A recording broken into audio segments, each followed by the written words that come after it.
The rain had a way of making Dublin's streets feel narrower, the cobblestones gleaming under a sky swollen with grief.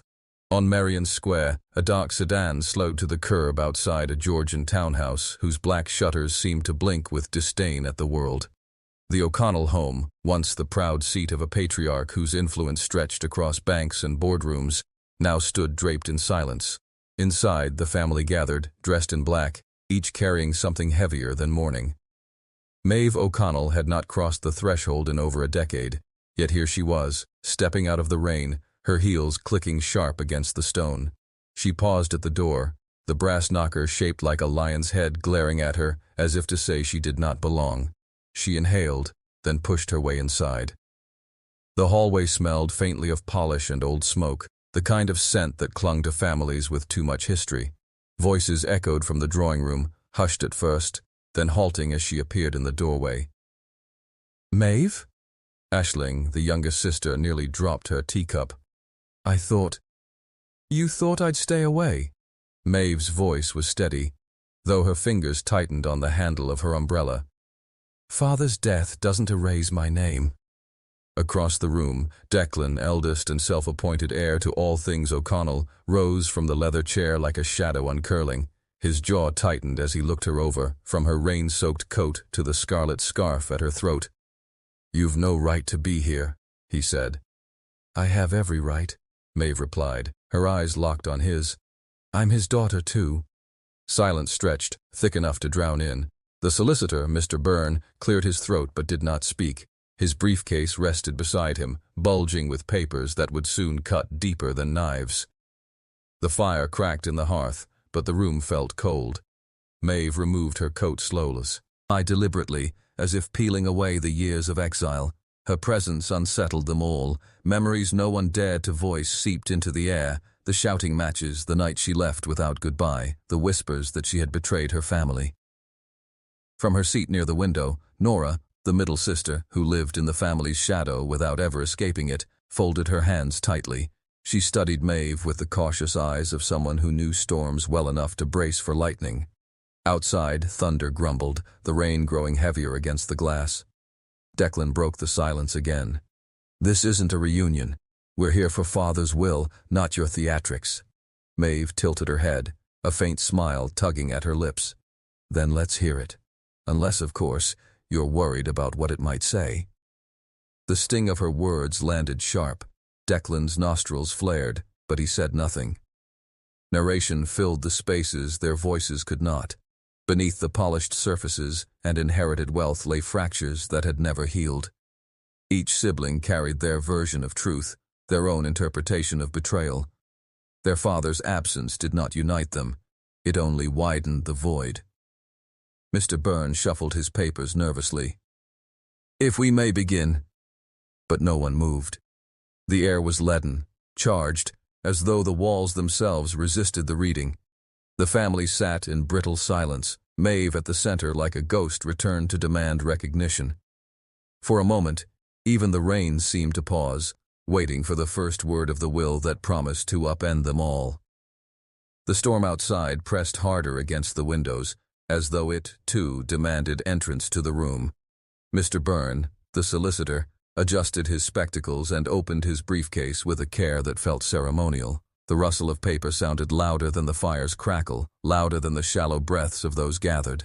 The O'Connells sat rigid. Declan leaned back in his chair, arms crossed like a king waiting to claim his crown. Nora fiddled with the edge of her skirt, knuckles whitening. Aisling tucked herself deeper into the corner, her eyes darting between siblings as if searching for the safest place to land. Maeve, though, sat tall, her scarlet scarf catching the flicker of firelight, her presence a red wound in the room. Mr. Byrne began. "I, Seamus O'Connell, being of sound mind, do declare this my last will and testament." The words hung heavy, their rhythm deliberate, their weight undeniable. The patriarch's voice seemed to echo through Byrne's reading, a voice both commanding and absent, pulling strings from beyond the grave. "To my loyal employees, I leave a sum of—" Byrne continued, listing amounts and names, the details of business associates and charities. The family barely listened. Each sibling waited for the passage that mattered, the one that would expose where power and legacy truly lay. Declan's eyes narrowed when the solicitor reached the children's portion. To my eldest son, Declan, I leave the management of O'Connell Holdings and all controlling shares therein. Declan's lips curved into a satisfied half-smile. The crown was his. But Byrne's voice did not stop. To my daughters, Nora and Aisling, I leave equal portions of the family estate, including property and securities. The sisters exchanged uneasy glances, not equal to Declan, but enough to quiet suspicions of neglect. Then Byrne hesitated. His voice caught ever so slightly before he read the next line. And to my estranged daughter, Maeve O'Connell, though she departed this family years ago, I leave the remainder of my liquid assets, as well as a portion of the Kilmainham property. The room froze. Declan shot forward in his chair. What nonsense is this, Maeve? Maeve's gaze did not waver. Surprised, brother? He wouldn't have done this, Declan growled. Not after what she... Read it again, Maeve said softly. Every word. Mr. Byrne cleared his throat and complied, though unease rippled through him. The testament was clear. Seamus O'Connell had written Maeve back into his legacy. The silence that followed was sharp, slicing through the family like glass. Nora swallowed hard, her voice trembling. Father never even spoke her name these past years. Aisling whispered, almost to herself. Why now? The rain hammered harder, as if applauding the revelation. Narration filled the air between them. The will was not merely paper, but a blade. With one stroke, the dead man had reopened wounds, rewritten the balance of power, and ensured his children would never find peace. Declan slammed his fist on the arm of the chair. This is a fraud. She's manipulated him, tricked him in his final days. Maeve leaned forward, her tone icy. Or maybe he finally saw you for what you are. The solicitor closed the document, his duty done, but the storm was only beginning. What had been written could not be undone. Yet words alone were not enough for Maeve. Her eyes burned with something darker, something unspoken, as though the will had only confirmed a suspicion already festering inside her. And when she finally spoke again, her words would shatter the fragile silence and turn mourning into accusation. The words of the will lingered in the air long after Mr. Byrne's voice fell silent, like smoke refusing to clear. Declan paced the room, fury etched into every movement, while the others sat stunned, unable to process what had just unfolded. Maeve remained still, her eyes fixed on the flames that snapped and hissed in the hearth. The silence became unbearable. Finally, Maeve spoke. You all think this is about money, she said, her voice low but steady. But Father's debt, which wasn't natural, and Declan knows it. The air cracked sharper than the thunder outside. Declan froze mid-step. What the hell did you just say? Maeve turned her gaze on him, unflinching. I'm saying you poisoned him. Gasps erupted. Aisling clutched her chest, Nora's hand flew to her mouth, and even the solicitor dropped his spectacles in shock. The accusation was a blade, clean and merciless. Declan's laugh was hollow, bitter. This is your play then? You waltz back in after 10 years and accuse me of murder to snatch a bigger piece of the pie? But Maeve didn't waver. I was with him weeks before he died. He told me things he was too afraid to share with you because he knew how you controlled him. His decline wasn't illness. It was deliberate, slow, planned. Her words carried weight because they were not screamed. They were delivered with chilling precision. Narration took over, peeling back the memory. Seamus O'Connell, once a titan of finance, wasting away in his bed, the bitterness in his tea, the nights he clutched his stomach, groaning quietly while Declan insisted he'd be fine by morning. Doctors shrugged, chalking it up to age, but Maeve remembered the look in her father's eyes, fear, not frailty. Declan sneered. You're mad, truly mad. Everyone knows Father banished you for betraying this family. Maeve's eyes flickered, a storm beneath them. Yes, he sent me away. But when he thought he was dying, he reached out, and he told me you wanted it all. That you'd stop at nothing. Nora finally found her voice. Maeve, are you certain of this? Poison? Maeve's voice cracked with restrained grief. Arsenic leaves a trail. Check his body. Test it. You'll see. The words sent shivers through the room. Aisling whimpered, whispering, "No, no, it can't be." She rocked slightly in her chair, as if her whole world had tilted off balance. Mr. Byrne cleared his throat, struggling for composure. "These are grave accusations, Miss O'Connell. To suggest foul play without evidence, there is evidence." Maeve sniffed. "Apt. You only need the courage to look." For a moment, the room was consumed not by sound, but by the roar of rain outside, beating against the windows as though the city itself had become witness. Declan stepped closer to Maeve, his voice dropping into a snarl. "You think you can destroy me with lies? You'll regret this, Maeve. You've always been a viper, poisoning this family from the inside." She stood, facing him squarely. Better a viper than a coward who kills his own blood. The room seemed to shrink around them, their siblings caught in the gravity of their war. Nora whispered, "Stop this, please." But neither moved. It was no longer about inheritance. It was about truth, or the version of truth each was willing to burn the family down for. Narration lingered in the silence. Every family carried secrets, but few dared to name them. Maeve had drawn the first blade, cutting through civility, dragging the O'Connells from mourning into suspicion. A single word now clung to the air like arsenic dust. Poison. And with it came the inevitable question no one dared to ask aloud. If Declan truly had killed their father, what else had been hidden in the shadows of this house? The storm outside howled louder, as though urging the past to speak. The accusation hung in the air long after the words had left Maeve's lips. Poison. The siblings sat scattered across the drawing room like statues abandoned in a storm, each frozen by fear of what had been unearthed. Declan paced, silent now, his rage simmering just beneath the surface. Maeve's eyes drifted toward the window, where rivulets of rain distorted the world beyond. The storm outside reminded her of another storm, one from years ago, the night she had left this house forever. Narration peeled the years away. Maeve at 22, her face younger but no less defiant, standing in this very hall with her father's voice booming above her. "You've disgraced this family," he had thundered. Whispers of scandal had trailed her like a curse, rumors of a forbidden affair with a married man who moved in her father's political circles. Declan had seized on the rumors, fanning them until they roared, and Seamus, proud and unyielding, had cast Maeve out. The family never spoke of that night again. Her name became a ghost, forbidden at the table, erased from photographs on the mantel. Now she had returned, and her words carried all the venom of exile. Nora broke the silence first, her voice trembling. "Maeve, why now? Why speak of this after all these years?" Maeve turned, her gaze hard. "Because Father asked me to. He reached out before the end. He was frightened, Nora, frightened of Declan, frightened of what he was drinking, eating. He told me to come back, to set things right." Declan barked a laugh, harsh and brittle. "Convenient. The disgraced daughter swoops in with a story no one can prove." Maeve's lips tightened. "Not a story, a confession.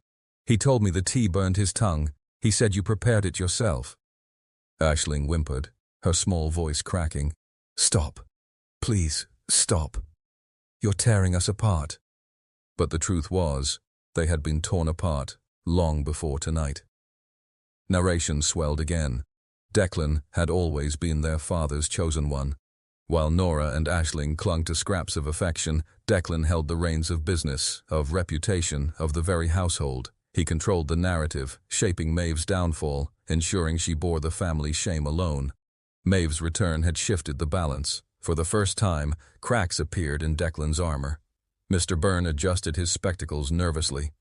"Miss O'Connell, allegations such as these require evidence. Without it." Maeve cut him off, her tone sharp as glass. "Evidence exists. Father kept letters, journals. He knew he was being watched, poisoned slowly, made to look weak. I will find them." Her certainty unsettled them all. Nora's gaze flickered toward Declan. She had always defended him, but something in his stillness now, something coiled and tense, made her question whether Maeve's words were madness or revelation. The room was no longer merely heavy with grief. It vibrated with paranoia. Every glance carried suspicion. Every silence begged to be filled with confession. The fire hissed, throwing long shadows across the walls. In one, Maeve's silhouette loomed taller than her siblings remembered, as though exile had forged her into something harder, sharper. Declan finally spoke, his voice low, measured. "If you want to dig up the past, Maeve, then you'd better be ready for what you'll find. Father wasn't the saint you imagine, and neither are you." Maeve met his words with a chilling calm. Then let the past speak for itself. The storm outside howled again, as if it too remembered. And within the house, the whispers of betrayal, long buried, began to stir. The storm had settled into a relentless rhythm, rain pelting the windows like an impatient fist. Inside, Maeve's voice cut through the crackle of the fire, pulling the family deeper into her web of memory and suspicion. "You want evidence?" she said, her eyes darting to each sibling in turn. "Then listen. Father didn't die of age or frailty. He was poisoned, bit by bit, day after day, until his body finally gave up." Nora flinched. "Maeve, you can't just—" "I can," Maeve snapped, "because I was there. Not every night, but enough to see the truth." His skin turned sallow, his hands shook, his appetite vanished. Doctors muttered about ulcers, about fatigue.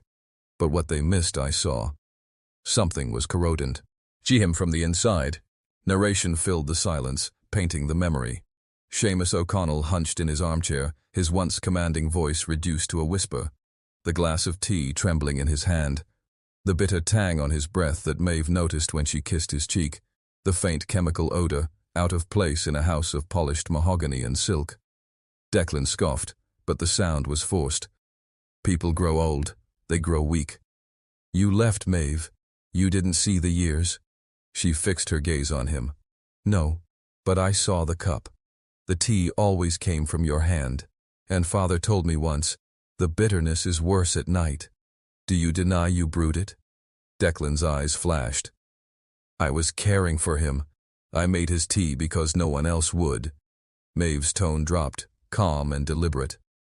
"Or because you wanted to control every drop he swallowed."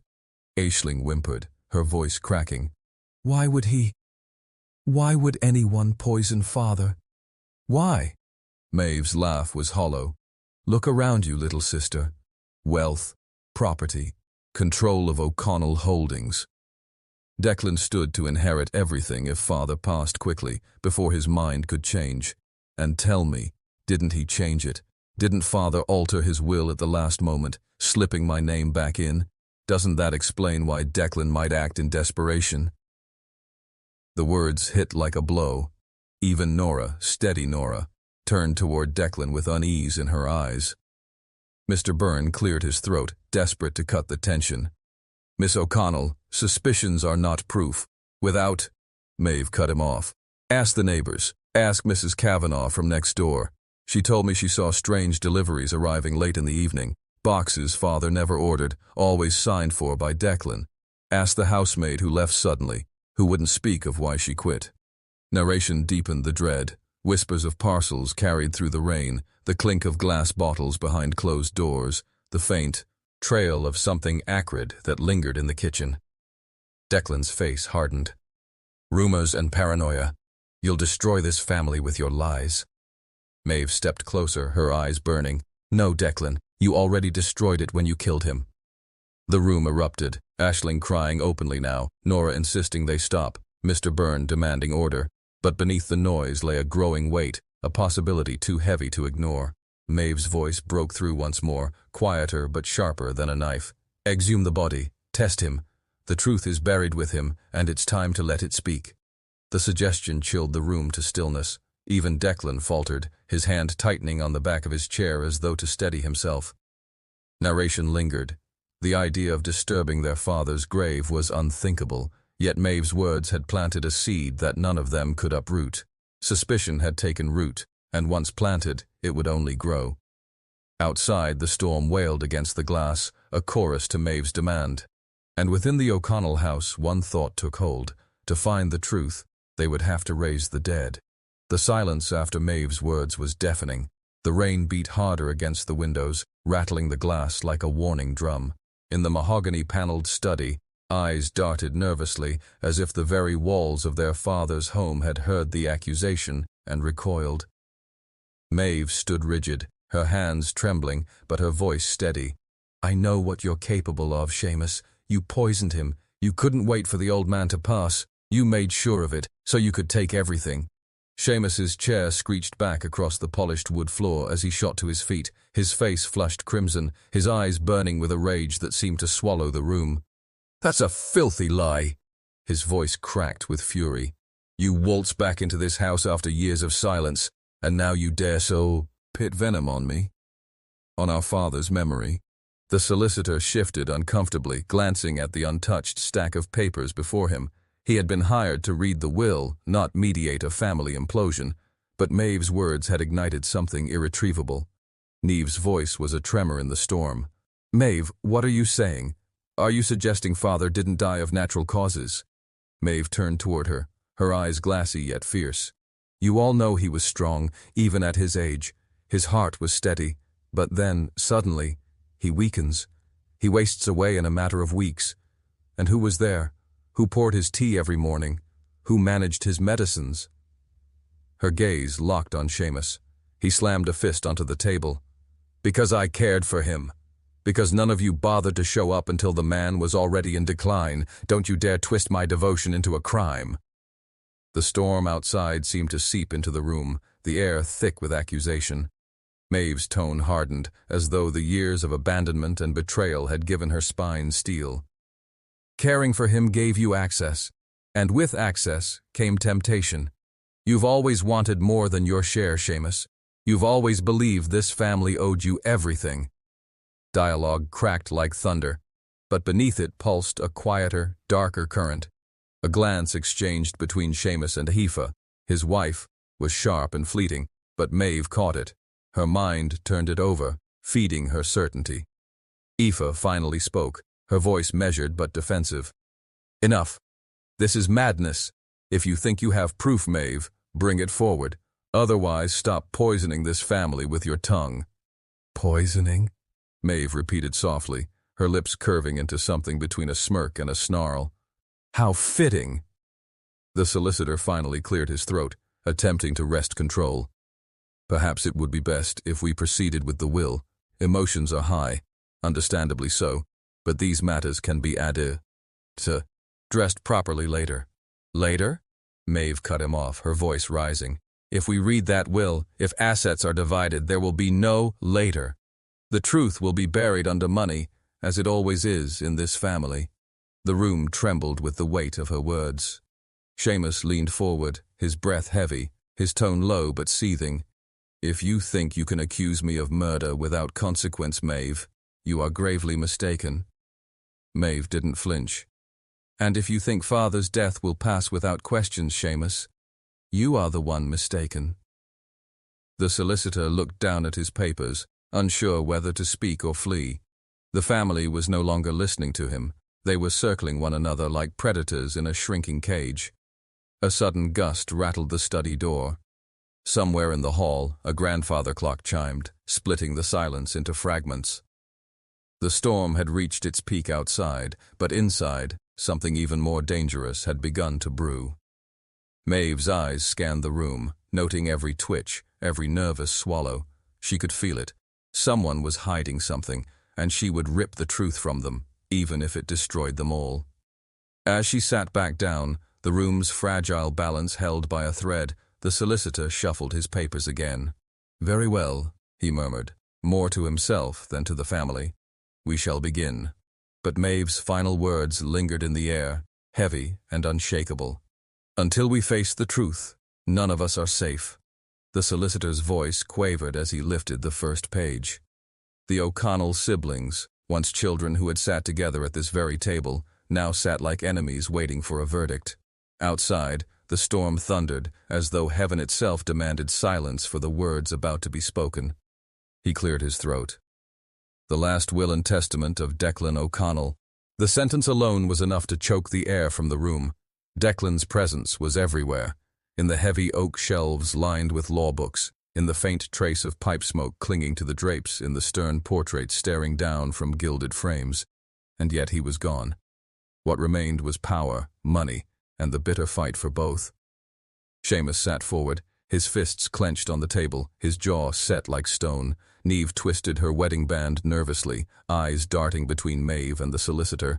Maeve leaned back, arms folded, her face a mask of defiance, but her heartbeat quickened with every word. To my beloved children, I leave the estate known as Ashwood House, to be divided equally among them. Gasps stirred the room. Equal division was not what Seamus had promised them. He had whispered for months that father would honor his years of sacrifice, his daily care, his loyalty. Equal shares shattered that dream. Seamus's voice was sharp, slicing through the silence. Impossible, he told me. I was to inherit this house outright. I gave up everything for him. Maeve's lips curved in a bitter smile. And yet, father thought otherwise. Maybe he knew your loyalty was never free. The solicitor pressed on, ignoring the tension. To my daughter Niamh, I leave the collection of rare manuscripts, which I know she has cherished since childhood. Niamh's eyes filled with tears. She remembered tracing the spines of those books, her father's gentle voice reading to her by the fire. The gift was more than inheritance. It was recognition of a bond untouched by years of bitterness. But the solicitor wasn't finished. His hand trembled slightly as he turned to the final page. And to my estranged daughter, Maeve, I leave a trust fund, to be released only if she remains present in Dublin for 1 full year after my death. The words struck like a hammer. The room erupted. A year, Niamh whispered, stunned. Seamus barked a bitter laugh. So that's it then. He drags you back, binds you here like a dog on a chain. And you thought you were his favorite. Maeve's throat tightened. Her father's voice seemed to echo in her ears. You ran too far, Maeve. You left me when I needed you most. She clenched her fists under the table, the weight of the stipulation pressing down on her like shackles. But then her gaze flicked to Seamus. He wasn't shocked.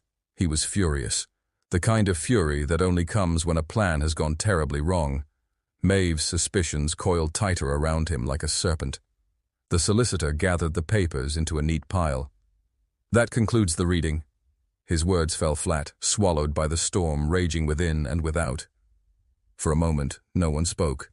The family, once bound by blood, now sat fractured by greed, suspicion, and secrets too heavy to name. Maeve finally broke the silence. Her voice was low, deliberate. Father's words will outlive him, and so will mine. Seamus glared at her, his breathing shallow, his eyes wild with something between rage and fear. Niamh looked between them, her lips trembling. Stop it, both of you. This isn't what he would have wanted. But Maeve's reply was ice. It's exactly what he expected. The storm outside began to ease, but inside Ashwood House, a different storm had only just begun. The will had been read, but its shadows stretched far beyond paper. Somewhere deep inside, Maeve knew this wasn't just about inheritance. It was about survival. The storm had finally broken. Rainwater streamed down the windows in steady rivulets, but inside Ashwood House, the silence was heavier than thunder. The family had dispersed, Seamus storming off toward the cellar, Niamh retreating to the library with trembling hands, and Aoife lingering in the shadows like a sentinel. Maeve remained in the study, her father's will still echoing in her ears. A year in Dublin, a year under the same roof as the brother she had just accused of murder. She traced her fingers over the oak table, where Declan's hand had once tapped rhythmically as he dictated letters. Now the table held only paper and ghosts. A soft creak broke her thoughts. The door had opened just enough for a figure to slip inside. It was Mrs. Donnelly, the housekeeper, her grey hair tucked beneath a headscarf, her hands clasped tightly at her waist. She had been with the family longer than Maeve had been alive. "Miss Maeve," she whispered, glancing over her shoulder before closing the door. "You must be careful." Maeve straightened, her heart quickening. "Careful of what?" The old woman's eyes darted toward the hallway. Your father's death. It wasn't as sudden as they say. He grew weaker, yes, but it was strange. He would tell me, every morning, that his tea tasted bitter. I thought it was the medicine. But now, she swallowed hard. Now I'm not so sure. Maeve's breath caught. The word poison hung between them unspoken, yet sharp enough to slice through the silence. Why didn't you tell anyone? Maeve demanded. Mrs. Donnelly's voice shook. Because I have seen what happens when people cross Seamus. He controls this house, miss. He controlled your father's life at the end. If he suspected I'd spoken. Her words trailed off into a shiver. Maeve felt the air constrict around her. So you believe me? She whispered. I believe your father was frightened, the housekeeper replied, her eyes glistening.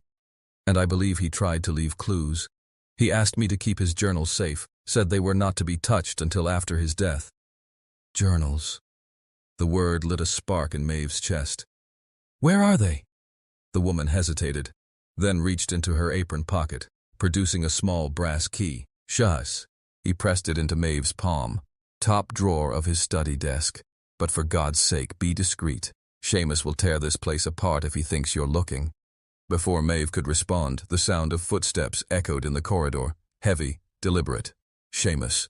Mrs. Donnelly slipped out the side door like a shadow, leaving Maeve alone with the key burning in her hand. The study felt suddenly alive, the air thick with secrets. Maeve crossed to her father's desk, her pulse hammering. She slid the key into the lock. The drawer opened with a reluctant groan, revealing a stack of leather-bound journals, each one worn, the pages frayed at the edges. She opened the first. Her father's handwriting curled across the paper, stern and precise. The entries began with mundane details, appointments, estate matters, but as she turned the pages, the tone shifted. Words like weakness, bitter taste, Seamus insists, leapt from the paper. Maeve's stomach twisted. These were not the ramblings of a dying man. They were warnings. But before she could read further, the study door slammed open. Seamus stood there, his shadow long across the floor, his eyes narrowing as they fell on the journal in Maeve's hands. What do you think you're doing? His voice was a growl, low and dangerous. Maeve closed the book slowly, forcing her face into calm. Looking for answers, father left behind. Seamus stepped into the room, his movements predatory, his rage barely contained. Those journals are mine, and if you value your place in this house, you'll hand them over. Maeve clutched the leather spine tighter, her jaw set. She could feel the truth pressing against her chest like a weapon. No, Seamus, she said, her voice steady. For once, the truth belongs to me. The air between them crackled like lightning. The storm outside may have passed, but inside Ashwood House, a darker storm was only beginning. The journals felt heavier in Maeve's grip than their leather bindings could explain. She held them against her chest as if they were armor, while Seamus's shadow loomed over her like a predator ready to strike. Give them to me, he demanded, his tone dark and clipped. His eyes flickered with something more than anger, fear. Maeve steadied her breath. If father wrote these in his final weeks, then they're not yours. They're his voice, his truth. Seamus's hand shot forward, but before he could snatch the book, another voice interrupted. Stop! Niamh stood in the doorway, her face pale, her eyes wide. She had heard the raised voices and followed them like a moth to flame. Now she stared at the scene before her. Seamus cornering Maeve, the journals spread across the desk. What's going on? She whispered. Maeve turned to her, lifting one of the journals. Father suspected something. Look, his words, written plain. He wrote about a bitter taste in his tea. He wrote about Seamus insisting on his medicines. Niamh's lips parted in shock. She took a hesitant step forward, her gaze bouncing between her siblings. Seamus, is this true? Her brother's face hardened. She's twisting his words. Father was frail, confused. Those entries are nothing more than a sick man's paranoia. But his voice trembled on the last word. Maeve heard it, and so did Niamh. Aoife appeared behind Niamh, her presence like ice seeping into the room. This is enough, she said firmly. The will has been read. Father is gone. Digging up his fears will only poison what little peace remains. Maeve's laugh was sharp, brittle. Peace? Is that what you call it? You want silence, Aoife, because silence protects Seamus, but silence won't protect Father's memory, or us.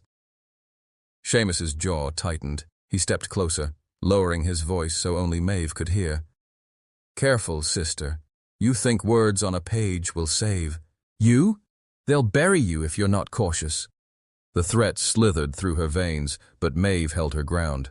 No, Seamus. They'll bury you. The air fractured like glass under pressure.